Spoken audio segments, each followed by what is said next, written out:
les explorateurs et bienvenue dans la nation du e-commerce. Je me prénomme Nicolas Chevalier et suis explorateur en chef d'e-commerce Nation. Dans ce podcast, je vous emmène dans les coulisses du e-commerce en France. Comme chaque mercredi, vous découvrirez des retours d'expérience exclusifs, des histoires inspirantes et des personnalités hautes en couleurs. J'espère que vous êtes confortablement installés pour ce voyage au cœur de la nation du e-commerce. Bonjour à toutes et à tous les explorateurs. Aujourd'hui, je suis ravie d'accueillir Alexis Quesnay, directeur général de Whoop, avec qui je vais notamment revenir sur la façon dont on peut mener des actions RSE au sein de son e-commerce et comment rendre le e-commerce le plus green possible. Bonjour Alexis. Salut Audrey, merci de me recevoir. Eh ben écoute, avec grand plaisir.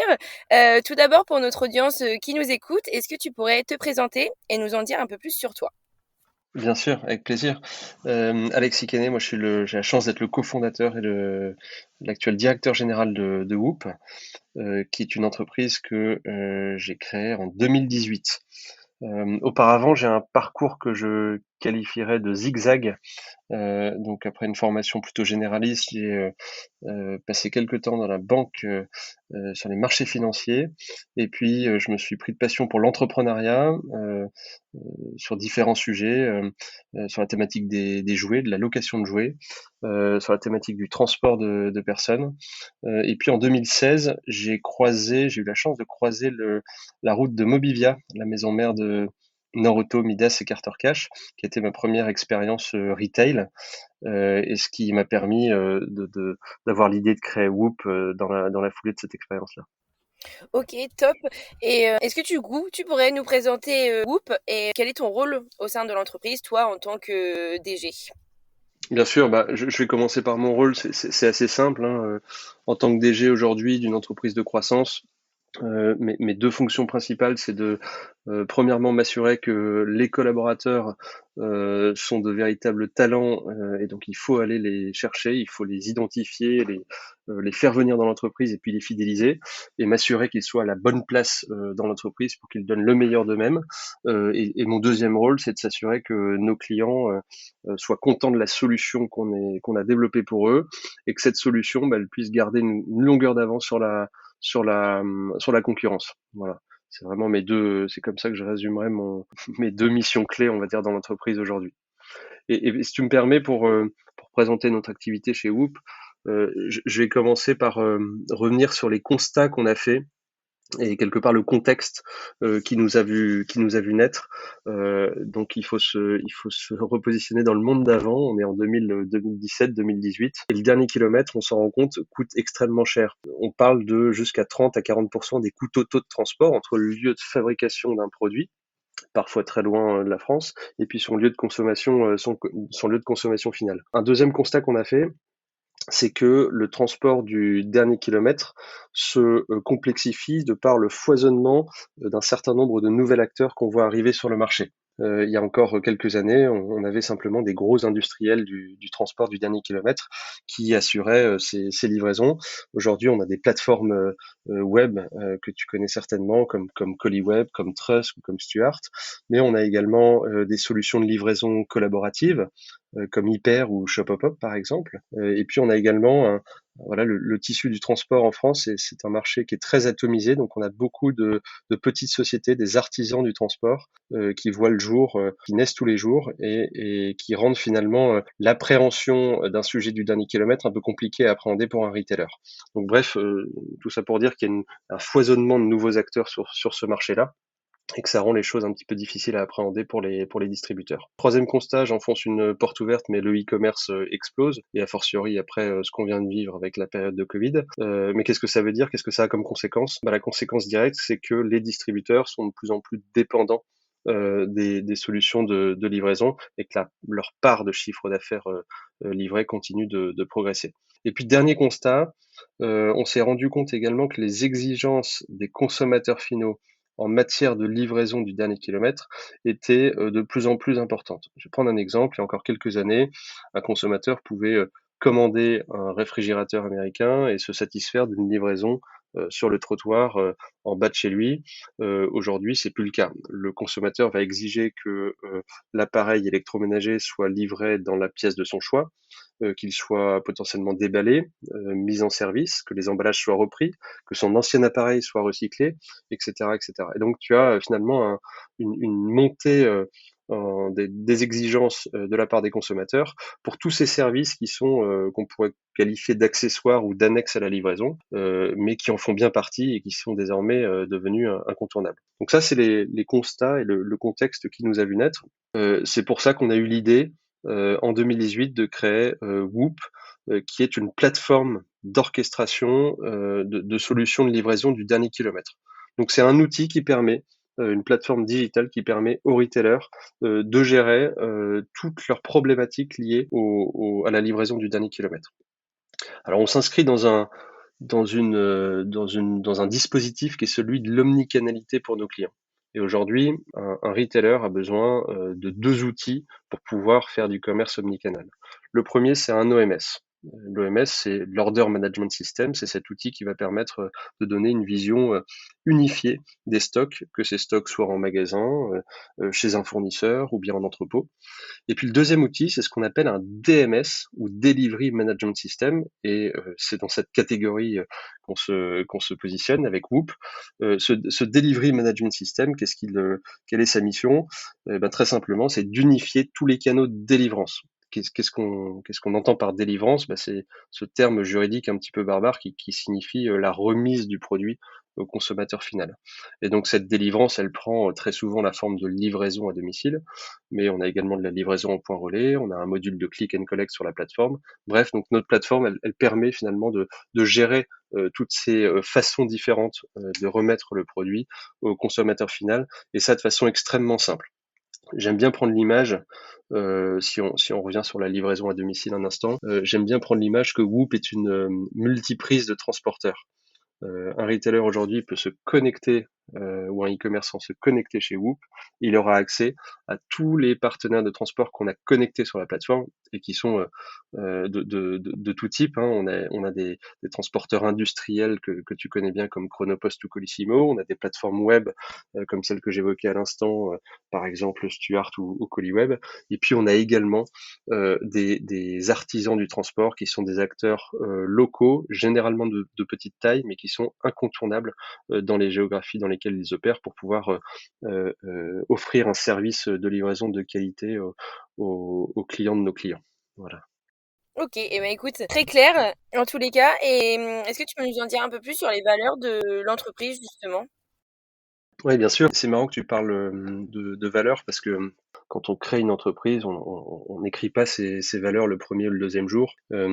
Et en fait, au bout de quelques mois d'activité, je crois un an et demi, je me suis rendu compte qu'il y avait une sorte d'alchimie qui faisait que finalement les collaborateurs bossaient bien ensemble, que les clients appréciaient le boulot qu'on faisait, et que souvent, moi, je recevais des coups de fil de la part des clients, non pas pour me dire que la plateforme était géniale, mais que les équipes étaient vraiment canon. Et donc, c'est à ce moment-là que je me suis dit: «Il faut qu'on se pose en équipe ensemble et puis qu'on écrive finalement, ce qu'on est, ce qui fait qu'on est reconnu, pour ça à l'extérieur». Et donc on a des valeurs qui sont ce qu'elles sont, et je pense d'ailleurs elles doivent être vivantes, mais les valeurs qu'on a, identifiées chez Whoop, c'est la confiance, la responsabilité. Quand on nous confie quelque chose, finalement on sait que le job va être fait. Le respect de chacun. On a une équipe hyper variée, on va dire, avec des profils très différents les uns des autres, et on respecte et on s'enrichit, je pense, de ces différences. Et puis le courage, parce on est parti de rien il y a 3 ans, et aujourd'hui on est une joyeuse équipe d'environ 90 personnes qui a envie de changer le monde, et qui parfois va un peu à contre-courant sur certains sujets. Voilà, nos valeurs: confiance, responsabilité, respect et courage. De belles valeurs. Et donc, comme tu le disais, on parlait beaucoup du dernier kilomètre puisque c'est votre raison d'être. Mais la logistique en e-commerce est notamment un peu le nerf de la guerre, d'autant plus le dernier kilomètre. Est-ce que tu peux nous parler un peu justement des enjeux qui sont liés au dernier kilomètre? Ouais, bien sûr, ils sont super importants ces enjeux pour les distributeurs et e-commerçants aujourd'hui. Ils sont en fait à la croisée de deux grands sujets. Le premier, c'est un défi opérationnel. alors qui explique en partie la solution qu'on a créée, hein. Je te le disais à l'instant, finalement c'est compliqué pour un e-commerçant, un distributeur de s'appuyer uniquement sur un partenaire de transport pour pouvoir livrer tous ses clients partout et toutes ces typologies de produits avec tous les services demandés par le client. Et donc finalement ce défi opérationnel, nous on y répond avec cette plateforme qui a connecté un grand nombre d'acteurs sur la plateforme. Ce défi opérationnel, il prend également la forme du prix de la livraison du dernier kilomètre. Encore une fois, je le rappelais à l'instant, qui est extrêmement cher ou qui pèse très lourd dans les coûts totaux de transport. Et aujourd'hui, la technologie, notamment grâce à notre plateforme d'agrégation, permet de mécaniquement diminuer ce coût-là. L'enjeu dans le transport, c'est vraiment la massification, la densification. Donc, c'est pouvoir avoir suffisamment de concentration d'ordre de transport à un endroit pour pouvoir organiser une tournée intelligente plutôt que de raisonner de point à point. Et c'est en partie ce que fait la plateforme. Donc il y a ce premier enjeu, on va dire, qui est celui de défi opérationnel, on va dire. Et puis il y a un deuxième enjeu qui est extrêmement important, qui est celui de l'expérience de marque. Je le disais en introduction, finalement, les distributeurs traditionnels sont de plus en plus dépendants des solutions de livraison. Et ça veut dire quoi? Ça veut dire qu'ils croisent de moins en moins leurs clients dans leur magasin. Et donc nous, on s'est rendu compte d'une chose, c'est que ce qui était vécu dans le cadre d'un parcours d'achat en magasin ou sur un site marchand sur Internet n'avait parfois pas grand-chose à voir avec ce qui était vécu par le même consommateur dans le cadre de son parcours de livraison. Et donc, ce qu'on a cherché à faire finalement, c'est prolonger cette expérience client dans le cadre du parcours de livraison au travers d'un certain nombre de sujets, mais notamment la traçabilité du colis, les notifications qui sont adressées au consommateur final. Je vais prendre un exemple très simple. On va demander au transporteur de couper ces notifications et on va s'adresser nous-mêmes en marque blanche avec les couleurs, les éléments de langage de la marque auprès de laquelle l'achat a été fait, pour pouvoir donner l'impression au consommateur qu'il reste dans son univers de marque et surtout qu'on lui envoie de la bonne information et au bon moment. Ça, c'est très important. Aujourd'hui, dans les notifications qu'on reçoit, SMS ou mail de certains transporteurs, outre la forme qui est parfois pas forcément là, on a parfois des événements qui sont anxiogènes, qui nous laissent penser que la promesse sera pas forcément tenue, alors que parfois elle l'est. Et donc, bref, on vient réécrire toutes ces notifications et ce parcours de suivi, on va dire, du colis, avec les éléments de langage et le contexte qui est celui de la marque en question. Donc deux défis pour répondre à ta question en synthèse, hein, un défi plutôt opérationnel et puis un défi qui est celui de l'expérience de marque qui est vécue dans le cadre d'un parcours notamment de livraison. Ok, bah écoute, merci, très clair. Alors, ce qui va nous intéresser aussi, c'est un peu parler des enjeux RSE en e-commerce et c'est pour ça que Whoop aussi s'engage avec Whoop for Good Tout à pour fait. un commerce plus responsable et engagé. Pour toi, qu'est-ce que c'est vraiment un e-commerce durable? Quelle forme ça peut prendre? Comment on peut reconnaître, nous, en tant que consommateurs, un e-commerce durable, ce genre de choses? C'est un sujet en tout cas qui nous passionne, donc je suis content que tu me poses la question. Ma définition du e-commerce ou du commerce durable, pour moi, ce serait un commerce qui répond à mes besoins actuels de consommateur, mais sans compromettre sa capacité à répondre aux besoins des générations futures. Alors, qu'est-ce que ça veut dire? Ça, c'est de la théorie, mais ça veut dire quoi? Ça veut dire que finalement, toutes les externalités négatives qui sont générées dans le cadre du e-commerce ou du commerce doivent être le plus faibles possible. Et donc naturellement, alors moi, chez Whoop, on parle beaucoup de livraison à domicile, et quand on regarde un petit peu l'impact du transport à l'échelle mondiale sur les émissions de gaz à effet de serre, on se rend compte que finalement, un quart de ces émissions sont liées au transport, 25%. Et d'ailleurs, c'est même un peu plus en France, puisque tu sais comme moi qu'on bénéficie d'une électricité relativement propre. Et donc finalement, en France, je crois qu'on est à 30% de part du transport, donc c'est encore plus important dans le cadre des émissions de gaz à effet de serre. Donc le premier poste à l'échelle mondiale, c'est l'énergie, l'électricité, puis le deuxième, c'est le transport. Et dans le transport, tu as la mobilité des personnes, et puis tu as la mobilité des biens et marchandises, celle qui nous intéresse aujourd'hui. Ces deux postes-là sont à peu près équivalents. Il y a un peu moins, et 45% de transport de marchandises et 55% de transport de personnes environ. Mais donc, qu'est-ce que ça veut dire? Ça veut dire qu'une entreprise comme nous qui propose un service pour mieux livrer les consommateurs. Je l'ai pas annoncé tout à l'heure, mais notre mission chez Whoop, c'est de rendre accessible à tous des livraisons parfaites. Et généralement, quand on met ça sur une slide, on met une petite astérix à côté de parfaite, et puis on met plein de termes à côté. Ça veut dire quoi parfaite? Ça veut dire une livraison dont l'exécution est excellente, une livraison au bon prix, une livraison au bon créneau, à la bonne heure, et enfin aussi une livraison qui respecte toutes les parties prenantes, et je nommerai en premier lieu la planète, mais également le livreur. Tu vois, on parle souvent de RSE et on s'arrête souvent sur le E, pas assez souvent sur le S à mon sens, surtout en matière de transport. Bref. Donc tout ça pour dire que on est conscient que notre rôle en tant qu'entreprise dans ce secteur-là, il est extrêmement clé. On a vraiment un rôle à jouer, et donc on a initié dès le début de l'activité une démarche que tu introduisais, qu'on appelle Whoop for Good, qui grosso modo vise à éclairer ou à prendre toutes nos décisions au regard de l'impact qu'elles peuvent avoir sur notre environnement au sens large du terme, pas uniquement l'environnement nature. Et donc, si je décris ça de façon plus concrète, aujourd'hui, on a une plateforme d'orchestration qui permet de sélectionner sur un certain nombre de critères le meilleur transporteur pour effectuer une livraison. Et donc, le meilleur transporteur, c'est pas forcément le moins cher. Donc on va regarder en temps réel quand on reçoit une livraison parce que quelqu'un vient de passer commande sur un site marchand ou dans un magasin par exemple, on va appeler des transporteurs en temps réel et on va regarder un certain nombre de critères parmi lesquels le prix de la livraison, ça reste un critère de choix extrêmement important. On va regarder la qualité de service du transporteur en question sur base de toutes les datas qu'on récolte a posteriori des livraisons. Et puis on va regarder également l'impact environnemental de la livraison, sur base d'un certain nombre de critères, mais notamment la typologie du véhicule qui est utilisé. Et chacun des clients qui utilisent la plateforme Whoop va pouvoir pondérer chacun de ces critères pour que finalement le transporteur qui est choisi soit cohérent avec l'ADN de la marque qui a vendu le produit.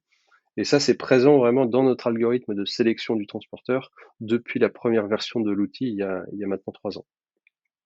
Le deuxième sujet sur lequel on agit très concrètement, c'est de faire l'effort d'aller connecter des acteurs qui proposent des livraisons complètement décarbonées. Je te disais tout à l'heure qu'on est une multiprise de transporteurs, donc on connecte un grand nombre de transporteurs sur la plateforme, et parmi ces transporteurs, on va faire l'effort d'aller chercher des transporteurs qui proposent des livraisons complètement décarbonées. Donc ça peut être des cyclo-logisticiens, des livreurs à vélo par exemple, mais ça peut être également des entreprises qui ont fait le choix de compenser l'ensemble des émissions de gaz à effet de serre qui proviennent de leur activité. On le sait peut-être pas, mais Colissimo, par exemple, depuis 2012, a atteint ce qu'on appelle la neutralité carbone. Donc toutes les émissions qui sont générées dans le cadre des opérations de Colissimo sont compensées en investissant dans des projets à impact un peu partout sur la planète. Le troisième sujet sur lequel on agit, on a récemment réalisé l'acquisition d'une belle société qui s'appelle Mapotempo, et Mapotempo a un produit génial qui s'appelle un optimisateur de tournée. Qu'est-ce que ça fait un optimisateur de tournée? Ça permet finalement d'organiser de façon intelligente une tournée de livraison pour pouvoir réduire le nombre de kilomètres parcourus sur l'ensemble des livraisons.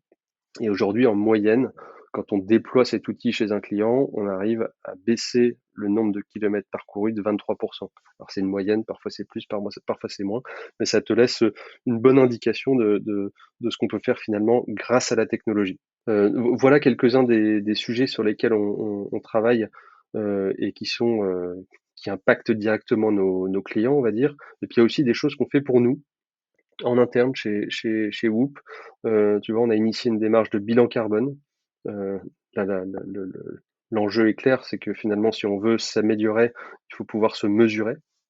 Et donc, on a initié cette démarche de bilan carbone qui, d'ici quelques semaines, nous pointera du doigt les sujets sur lesquels on peut vraiment s'améliorer. Moi, je suis convaincu que on peut faire beaucoup de choses par la formation et la sensibilisation de nos collaborateurs.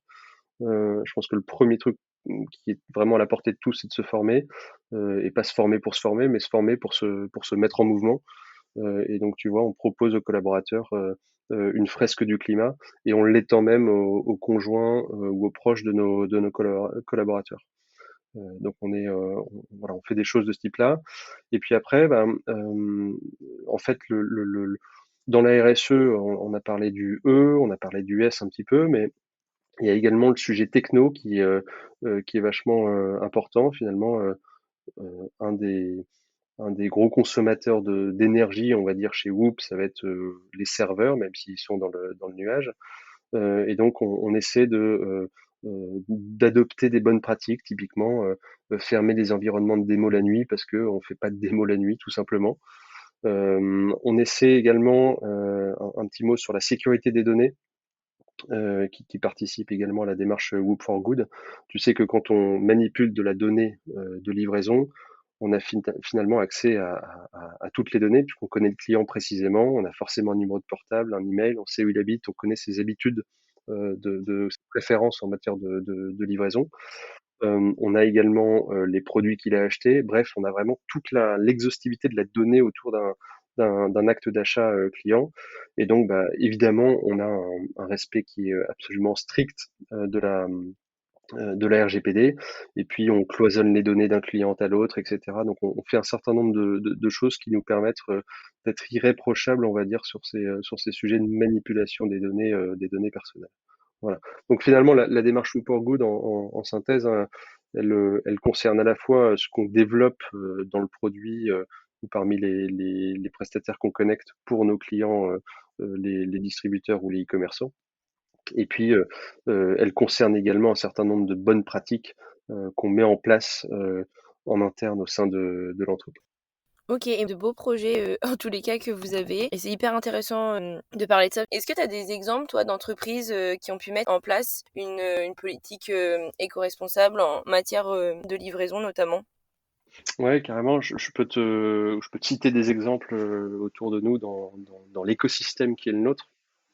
On a des clients on a un client comme Boulanger qui ouvre actuellement des boutiques en centre-ville et qui ne propose que de la livraison 100% décarbonée, donc des livreurs en vélo cargo par exemple, au départ de ces magasins de centre-ville pour aller livrer les clients. Ils sont pas obligés de le faire, mais voilà, ils décident de le faire et c'est tout à fait positif et je pense qu'on peut le citer. On a, parmi nos partenaires de transport ce qu'on appelle des transporteurs collaboratifs. Donc c'est toi ou moi qui, au retour de nos courses, finalement, allons profiter de notre trajet pour récupérer un colis ou une commande client et aller livrer à un voisin. On a également des relais collaboratifs comme Welco par exemple. Et je pense qu'on peut noter que ce genre d'initiative va contribuer à recréer du lien social à une époque où parfois on vit les uns à côté des autres ou sur le même palier sans même se connaître. Donc ça, c'est des initiatives qui sont positives à mon sens et éco-responsables puisqu'elles permettent de profiter d'un trajet qui avait lieu de toute façon. On a également des transporteurs plus classiques hein, que tout le monde connaît et qui travaillent, qui investissent, on va dire, de façon conséquente sur le verdissement de leur flotte. Je pense notamment à Chronopost, hein, qui maintenant depuis quelques années propose de la livraison en véhicules 100% électriques ou GNV dans une quarantaine de villes en France. Et ça représente une flotte d'un peu plus de 1000 véhicules, si je dis pas de bêtises. Donc on voit bien que les choses sont en train de changer et que finalement le for good, c'est plus quelque chose qu'on met à la fin des prêts en tout petit sur la dernière slide. D'ailleurs, c'est marrant, mais chez nous, tu vois, on vient de refaire notre deck commercial. Donc c'est un florilège d'une trentaine de slides dans laquelle on peut piocher pour personnaliser une présentation client ou partenaire. Et la démarche Whoop for Good, elle arrive dès la troisième slide. Elle n'arrive pas à la fin, elle arrive dès la troisième slide parce qu'en fait ça dicte un petit peu toutes nos actions chez vous. Voilà. Donc ouais, il y a pas mal d'exemples d'entreprises qui se bougent sur ces sujets-là. Oui, oui, For Good, c'est plus la dernière démarche que vous avez mis en place, c'est vraiment le cœur du projet. Disons que c'est une bonne grille de lecture pour analyser toutes les décisions qu'on prend. Il faut que ce soit cohérent avec notre Whoop for Good. Et sans rentrer dans les détails, mais tu vois, donc on a une stratégie qu'on revisite régulièrement, au moins une fois par an. Et on a des sujets dans la stratégie extrêmement concrets liés à la démarche Whoop for Good. Donc des choses sur lesquelles on se challenge pour avancer tout au cours de l'année. Ok, bah écoute, on suivra ça. Et sinon, moi j'ai quelque chose qui me venait en tête là parce que je suis souvent amenée à parler avec des commerçants et récemment on m'a dit alors que la logistique éco-responsable, l'écologie en général est quand même assez mis sur le devant de la scène en ce moment et malheureusement devient aussi parfois un argument marketing pas toujours très clair. Mais je parlais avec un e-commerçant l'autre fois, je lui parlais justement de la logistique verte et il me disait que lui, c'était pas du tout sa priorité, que pour lui, enfin, il se posait même pas la question en ce moment, que c'était vraiment le cadet de ses soucis. Je sais pas si tu as quelque chose à répondre à ce genre de choses ou comment on pourrait convaincre encore ces discours-là à peut-être revoir leur façon de voir les choses là-dessus. Alors, je connais pas le cas précis de l'e-commerce auquel tu fais référence, mais chez Whoop, nos principaux clients sont des gros retailers. On a parmi nos clients Boulanger que je citais à l'instant, Leroy Merlin, Decathlon. Et donc en fait, ces grands retailers font face à une diversité de profils clients qui est extrêmement déconcertante parfois et qui me fait dire une chose, c'est que on doit proposer du choix au consommateur final. Et donc il faut reconnaître le fait que parmi notre base de clients, bah, certains veulent se faire livrer très rapidement parce que voilà, c'est leur habitude, ou ils sont pas organisés, ou peu importe. Donc ils sont prêts à payer un peu plus cher une livraison en 2 heures qui sera peut-être pas très optimisée par nature. D'autres sont prêts, au contraire, à payer un petit peu plus cher pour bénéficier d'une livraison qui soit responsable. Et d'ailleurs, ça c'est un vrai changement. Il y a encore quelques années, tout le monde voulait bénéficier, quand on interrogeait les clients, tout le monde voulait bénéficier d'une livraison responsable, mais personne n'était prêt à payer plus cher pour cette livraison responsable. Là, avec la génération qui est en train d'arriver sur le marché de la consommation, on va dire, euh, ces jeunes-là sont prêts à payer un petit peu plus cher. Alors, j'ai plus les chiffres en tête, tu m'excuses, mais sont prêts à payer plus cher pour bénéficier d'une livraison plus verte, entre guillemets. Et donc en fait, voilà, mon point c'est de dire, bah, respectons le fait que il y a une diversité d'attentes parmi les consommateurs, et au moins laissons le choix à ceux qui veulent se faire livrer de façon responsable, le fait de se faire livrer de façon responsable. Je dirais, mais j'ai pas de leçon à donner à qui que ce soit sur le sujet, mais voilà, on est dans on est dans un moment de l'histoire qui est extrêmement important. On s'est engagé avec les accords de Paris de réduire nos émissions de gaz à effet de serre ou notre empreinte carbone de l'ordre de 80%. Et quand on regarde, il y a un excellent travail qui a été fait par le cabinet Carbone 4 sur le sujet, qui regarde finalement bah, comment on peut s'y prendre pour réduire de façon aussi drastique nos émissions de gaz à effet de serre d'ici 2050. Parce qu'aujourd'hui, si on tire les courbes, finalement, on va plutôt augmenter que réduire nos émissions. Et le travail de Carbone 4 a montré que finalement, il y avait une partie des actions qui pouvaient être portées par les individus, les consommateurs, au travers de changements d'habitude de consommation, alors ou d'habitude de façon générale. Ça peut être aller utiliser son vélo pour les trajets courts, manger moins de viande, se faire livrer, aller récupérer 3 colis au même moment dans un point relais, par exemple. Voilà, tout ce qui relève des habitudes. Et puis également tout ce qui relève de l'investissement. Un citoyen peut décider d'investir dans son logement, par exemple, pour qu'il soit un peu plus respectueux de l'environnement. Quand on regarde mis bout à bout toutes les choses facilement activables ou réalisables et réalistes que pourrait adopter un citoyen, on arrive à expliquer peut-être 20 ou 25% de notre réduction, de notre ambition de réduction d'empreinte carbone.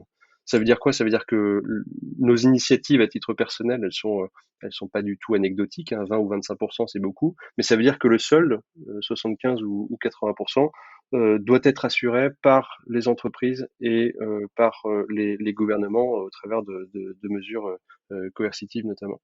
Et donc ça veut dire que, encore une fois, enfin, c'est une démonstration pour te dire que les entreprises ont un rôle vraiment moteur à jouer sur ce sujet. Et moi je dis toujours à mes équipes, quand on veut changer le monde, il faut montrer l'exemple.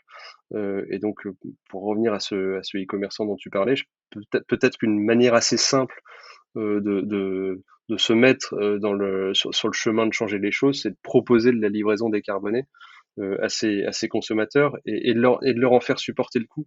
Ne pas penser à la place du consommateur et ne pas penser que le consommateur veut que du prix ou de la livraison gratuite à tout prix. Certains consommateurs aujourd'hui, on le sait, sont prêts à payer plus cher pour de la livraison décarbonée. Encore une fois, les entreprises ont un rôle vraiment moteur à jouer sur le sujet. Dit autrement, le consommateur ne pourra pas sélectionner de livraison décarbonée si elle est pas, si elle fait pas partie des choix qui sont proposés dans le checkout du site dont tu parlais. En effet. On va revenir un peu plus à la livraison, on va dire, classique. Mais moi, j'ai pu voir que 72% des consommateurs estiment que la livraison est le critère le plus important lors d'un achat en ligne. Quels seraient tes conseils aux e-commerçants pour offrir à leurs clients une expérience de livraison exceptionnelle? Il y a deux étapes, je pense qu'il faut considérer hein, quand on est e-commerçant et qu'on propose de la livraison. Il y a l'étape avant le choix de la livraison. Et donc justement, on va parler de choix. Je pense que l'idée, c'est de pouvoir offrir un large choix, tant de promesses de livraison. D'ailleurs, on va s'arrêter un instant sur le terme de promesse. Finalement, ce qu'on observe, c'est que les consommateurs, dans un monde omnicanal, ne sont pas intéressés de savoir s'ils se font livrer par Chronopost ou Colissimo ou je ne sais qui. Le consommateur raisonne promesse de livraison. Donc il raisonne H+2, J+1 avant 13 heures, J+2 avec service, etc., etc.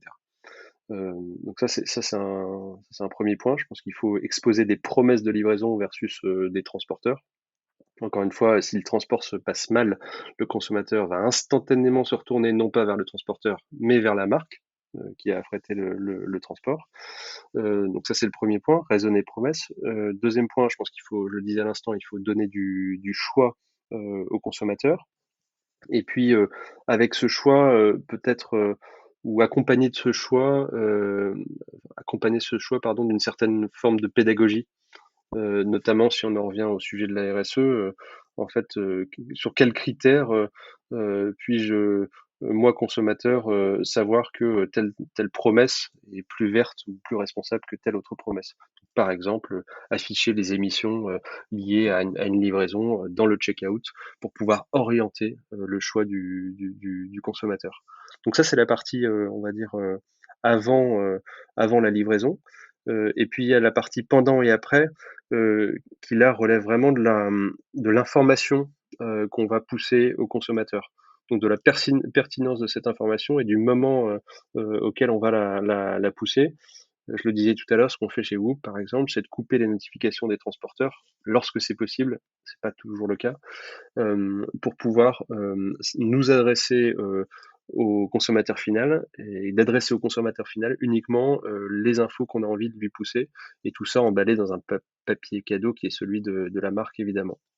Et en matière de litige, puisque ça arrive quand même, le conseil que je donnerais, c'est vraiment de prendre les devants.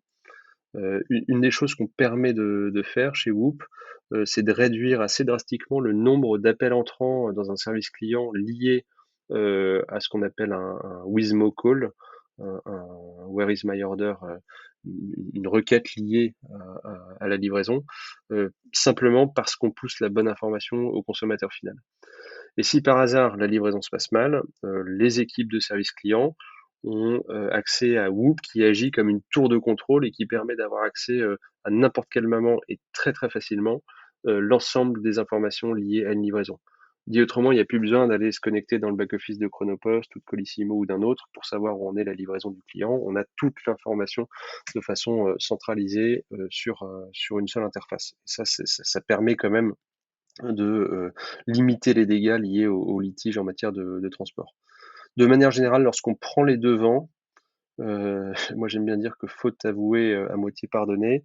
Lorsqu'on prend les devants pour dire au client, bah, il y a un souci sur ce colis, mais grosso modo, on est en train de s'en occuper et voilà ce qu'on peut t'apporter comme information. Généralement, les choses se passent très bien, voire même, on transforme des clients qui auraient vraiment pu être des détracteurs en véritables promoteurs, et on voit apparaître des commentaires à la fin de la livraison du type c'était mal engagé, mais vous m'avez sauvé, quoi. Voilà. Donc voilà, en synthèse, deux étapes qu'il faut bien distinguer lorsqu'on veut mettre en place ou améliorer son service de livraison. L'étape avant, qui relève plutôt du choix du transporteur ou de la promesse de livraison. Et puis ensuite, tout ce qui concerne la traçabilité, qui doit être en temps réel, euh, du, euh, du colis que le client attend généralement avec impatience. Ok, et si il y a des commerçants qui nous écoutent en ce moment et que tout ce que tu viens de dire, ça résonne un peu en eux, est-ce que pareil, tu as des petits conseils, comment on peut mener une réflexion de décarbonisation pour son e-commerce? Super bonne question. Alors, je vais répondre sous l'angle de la livraison, hein. Oui, bien sûr. Je ne suis pas un expert du e-commerce, mais plutôt de la livraison. En fait, il y a trois, il y a trois leviers sur lesquels on peut, enfin, qu'on peut actionner pour finalement réduire ou pour décarboner autant que faire se peut les livraisons d'un e-commerçant. Le premier, c'est de travailler sur le taux de chargement des véhicules. Donc on peut, lorsqu'on est e-commerçant, s'organiser et qu'on a suffisamment de volume évidemment, s'organiser pour pouvoir, faire partir, au moment des ramasses, des camions qui soient, le plus plein possible. Et donc, on va parler, plan de transport des partenaires de transport avec lesquels on travaille, on va parler, lieu de stockage des produits, magasins, entrepôts et cetera pour, faire en sorte que les camions soient le mieux chargés possible et même j'irais plus loin en disant que on peut aussi faire des efforts sur le chargement des colis eux-mêmes. Aujourd'hui, on transporte parfois 50% d'air dans un colis, c'est un peu dommage. Et donc, travailler sur la notion des emballages permet également de finalement de réduire l'impact des livraisons. Euh, deuxième sujet, et juste pour finir sur le taux de chargement, pardon, on a également Whoop est une plateforme d'agrégation. Et donc peut-être que pour un e-commerçant ou un commerçant qui n'aurait pas forcément les volumes nécessaires qui permet de charger les véhicules de façon suffisamment importante, et ben finalement Whoop a peut-être un client qui va enlever chez qui on va aller enlever des produits proches du e-commerçant en question pour pouvoir justement grouper et atteindre ce taux de chargement le plus élevé possible. Euh, le deuxième sujet, c'est la distance parcourue par les colis. Je l'évoquais tout à l'heure, on a fait l'acquisition d'une société qui s'appelle Mapotempo, qui a un super algorithme d'optimisation de tournée qui permet en moyenne de réduire de 23% les kilomètres parcourus par les flottes de transporteurs. Et donc finalement, raisonner, tourner plutôt que point à point, c'est quelque chose qui permet de diminuer les kilomètres parcourus de façon significative et donc par conséquence de limiter l'impact environnemental de la livraison. Et donc ça veut dire quoi pour un e-commerçant? Ça veut dire passer ou s'appuyer sur des partenaires de transport qui ont cette technologie qui permet justement d'effectuer ces tournées de façon intelligente. Et le dernier sujet, c'est les moyens de transport utilisés par le commerçant.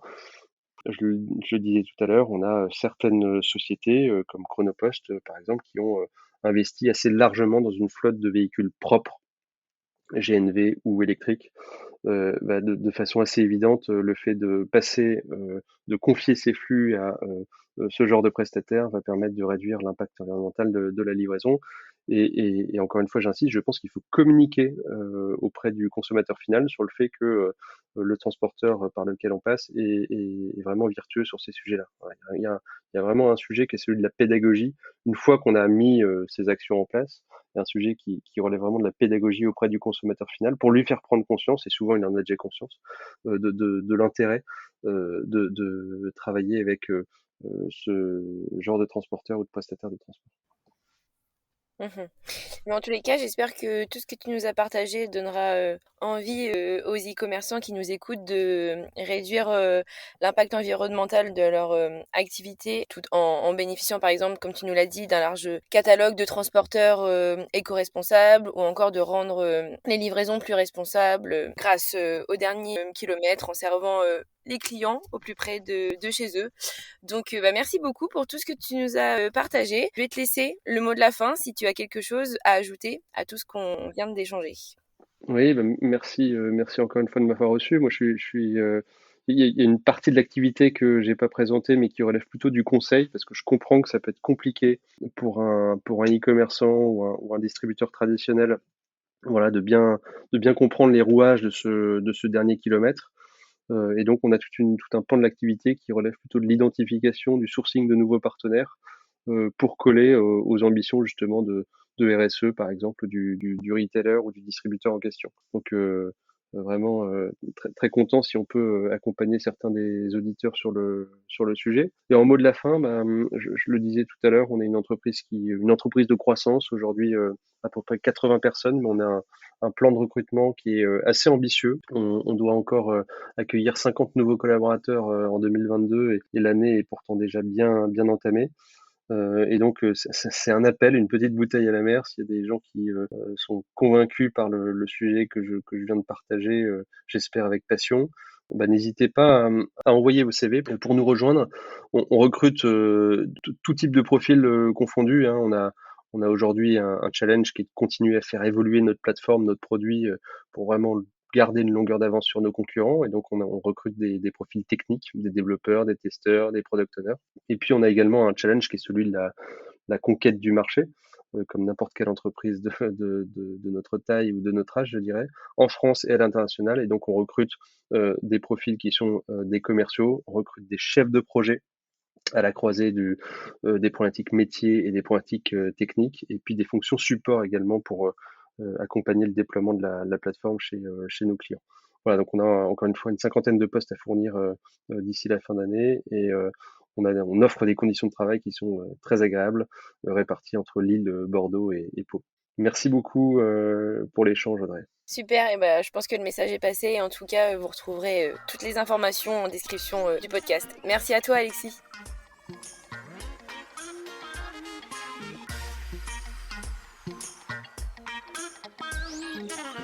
J'espère que ce podcast vous a plu. Je vous donne rendez-vous la semaine prochaine pour la découverte d'une nouvelle personnalité.